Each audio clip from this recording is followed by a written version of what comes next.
Hello students, welcome to college nation. इस lecture में हम लोग डिस्कस करेंगे बिजनेस फाइनेंस के एमसीक्यूज को। और आपके सेमेस्टर एग्जामिनेशन के पॉइंट ऑफ व्यू से ये सारे ही एमसीक्यूज बहुत इंपॉर्टेंट है और 80 से 90% चांसेस है कि ये एमसीक्यूज आपके एग्जामिनेशंस में आ सकते हैं, तो इन्हें ध्यान से देखिएगा। The main objective of financial management is to. अब जो फाइनेंशियल मैनेजमेंट होता है वो बेसिकली हमारा प्लानिंग, ऑर्गेनाइजिंग और कंट्रोलिंग होता है। किस चीज का? हमारे बिजनेस में जितना भी फाइनेंस लगा हुआ है, जितना भी फाइनेंस है, उसके मैनेजमेंट को हम कहते हैं फाइनेंशियल मैनेजमेंट। ठीक है, तो इसका मेन ऑब्जेक्टिव होता है to maximise share holder wealth. जो हमारा मेन ऑब्जेक्टिव होता है, मेन एम होता है, वो यही होता है कि जितने भी हमारे शेयर होल्डर्स हैं, यानी कि वो लोग जिन्होंने हमारे बिजनेस में पैसे इन्वेस्ट किए, उनके वेल्थ को हम मैक्सिमाइज करें। Focus of financial management is mainly concerned with the decision related to। ये जो फाइनेंशियल मैनेजमेंट होता है, इसके सारे ही डिसीजन मेनली किससे रिलेटेड होता है? फाइनेंसिंग, डिविडेंड या इन्वेस्टिंग। तो फाइनेंशियल मैनेजमेंट में हम तीन तरीके के डिसीजन लेते हैं: फाइनेंशियल, फाइनेंसिंग, इन्वेस्टिंग और डिविडेंड। तो ये तीनों ही जो है हमारे फाइनेंशियल मैनेजमेंट से रिलेटेड डिसीजंस है। The most important goal of financial management. अब जो फाइनेंशियल मैनेजमेंट होता है उसका सबसे इंपॉर्टेंट गोल क्या होता है? तो इसका सबसे इंपॉर्टेंट गोल होता है प्रॉफिट मैक्सिमाइजेशन का। ठीक है, हम कितना अपना प्रॉफिट को मैक्सिमाइज कर सकते हैं। प्रॉफिट यानी कि जो रेवेन्यू जनरेट हो रहा है उसमें से जब हम कॉस्ट को निकाल दे रहे हैं, तो हमारा जो प्रॉफिट है वो मैक्सिमम होना चाहिए, बहुत ज़्यादा से ज़्यादा आना चाहिए, तभी हमारा जो फाइनेंशियल मैनेजमेंट का गोल है वो अचीव हो पाएगा। Wealth maximisation approach is based on the concept of. अब ये जो वेल्थ मैक्सिमाइजेशन होता है, ये जो अप्रोच होता है, ये किस चीज के कॉन्सेप्ट पे बेस्ड होता है? Cost benefit analysis, cash flow approach, time value of money या फिर ऑल ऑफ द अबव। ठीक है, तो इसका आंसर है ऑल ऑफ द अबव। ठीक है, हमारा जो वेल्थ मैक्सिमाइजेशन होता है इन सारे ही अप्रोचेस पे बेस्ड होता है। Early in the history of finance an important issue was. जो फाइनेंस है वो ऐसा नहीं है कि हम आजकल के मॉडर्न टाइम्स में करते हैं। फाइनेंस हमारे लिए बहुत पुराने ज़माने से जितने भी ट्रेडर्स थे वो सब करते थे। ठीक है, तो फाइनेंस का इम्पॉर्टेंट एस्पेक्ट उस टाइम में क्या था? लिक्विडिटी, कैपिटल स्ट्रक्चर, टेक्नोलॉजी या फिर फाइनेंसिंग ऑप्शन। ठीक है, तो इसका करेक्ट ऑप्शन है सी, कैपिटल स्ट्रक्चर। कैपिटल स्ट्रक्चर एक इंपॉर्टेंट इशू कैसे है? कैपिटल स्ट्रक्चर में बेसिकली हम ये डिसाइड करते हैं कि हमारे बिजनेस में कितना इक्विटी लगेगा, कितना डेट लगेगा, यानी कि कितना बोरोड फंड लगेगा हमारे बिजनेस में और कितना ओन्ड फंड होगा। ठीक है, तो ये बेसिकली हमारा अर्ली इन द हिस्ट्री में फाइनेंस के एक इम्पॉर्टेंट इशू था।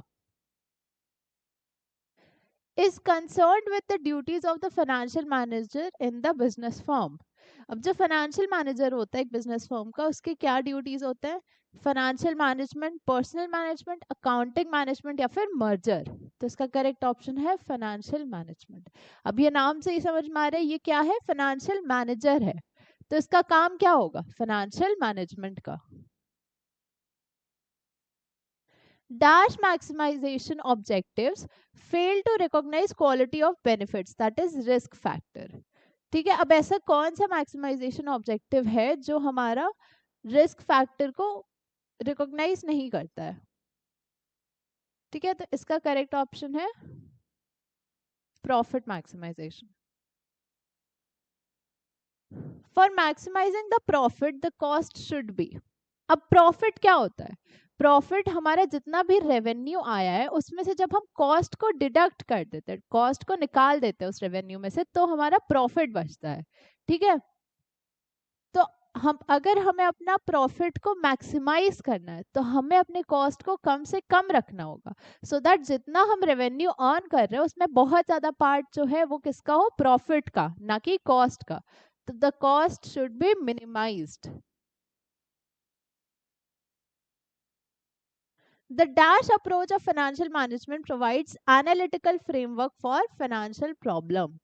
अब अगर कोई हमारे पास फाइनेंशियल प्रॉब्लम है तो उसके लिए एक एनालिटिकल फ्रेमवर्क प्रोवाइड करता है। तो वो कौन सा अप्रोच है फाइनेंशियल मैनेजमेंट का? तो ये हमारा क्लासिकल अप्रोच है। ठीक है। क्लासिकल अप्रोच में क्या होता है कि हमारा अगर कोई भी हमारे पास फाइनेंशियल प्रॉब्लम है तो उसके लिए हम एक एनालिटिकल फ्रेमवर्क प्रेजेंट करते हैं। The dash approach of financial management fully ignores the internal decision making.